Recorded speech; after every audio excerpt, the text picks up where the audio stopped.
Un atelier de réflexion autour des évaluations trimestrielles sur les procédures judiciaires relatives aux affaires de criminalité transnationale organisée et de corruption est en cours au Palais des Congrès à Cotonou. C'est une initiative de l'Autorité nationale de lutte contre la corruption avec le soutien de l'USAID. Les travaux se déroulent au Palais des Congrès. Voici le compte-rendu de la cérémonie d'ouverture. Cet atelier de réflexion va se focaliser sur cette évaluation régulièrement réalisée au lieu de celle prévue pour le trimestre dans le cadre du projet Alpha, initié par l'Autorité nationale de lutte contre la corruption avec le soutien financier de l'USAID. C'est un projet qui est né de la volonté de contenir, voire combattre l'expansion de la criminalité transnationale organisée et de la corruption.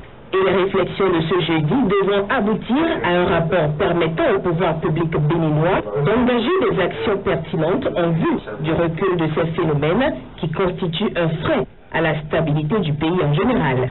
Et cet atelier nous permettra de relever les faiblesses du dispositif de collecte des données au niveau du système judiciaire, ainsi que les obstacles et les défis dans les procédures judiciaires.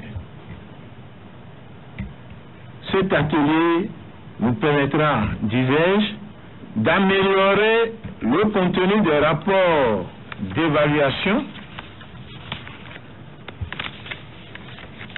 de mener une réflexion globale sur l'efficacité de la lutte contre la corruption et la criminalité transnationale organisée. Le travail de l'Autorité nationale de lutte contre la corruption est d'une importance capitale selon le directeur de l'USAID, qui se dit conscient du fait que toute société soit confrontée à la corruption et que chacune d'elles doive trouver ses propres voies et moyens pour s'en sortir. D'où l'appui du gouvernement américain dans la création d'environnements hostiles aux crimes organisés transfrontaliers et à la corruption. Je pense que ces rapports d'évaluation trimestrielle fournissent de bonnes informations qui décrivent la nature et la portée du problème. En termes de contraintes, je suis convaincu que cet atelier de réflexion offre l'opportunité de proposer plus de détails, à intégrer aux rapports pour décrire avec plus de clarté la nature exacte des entraves ainsi que les solutions possibles. Parce que si ces rapports fournissent davantage de détails sur les obstacles, ils doivent être en mesure d'identifier des solutions pratiques pour résoudre le problème, indépendamment des institutions qui doivent les mettre en application.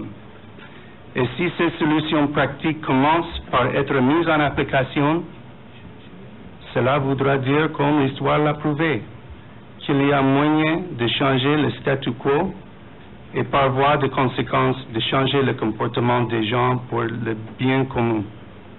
Le ministre de l'Intérieur, qui s'est fait représenter, a réaffirmé la disponibilité des forces de sécurité intérieure, police et gendarmerie à accompagner l'Autorité nationale de lutte contre la corruption et la justice dans cet élan de lutte contre ces fléaux.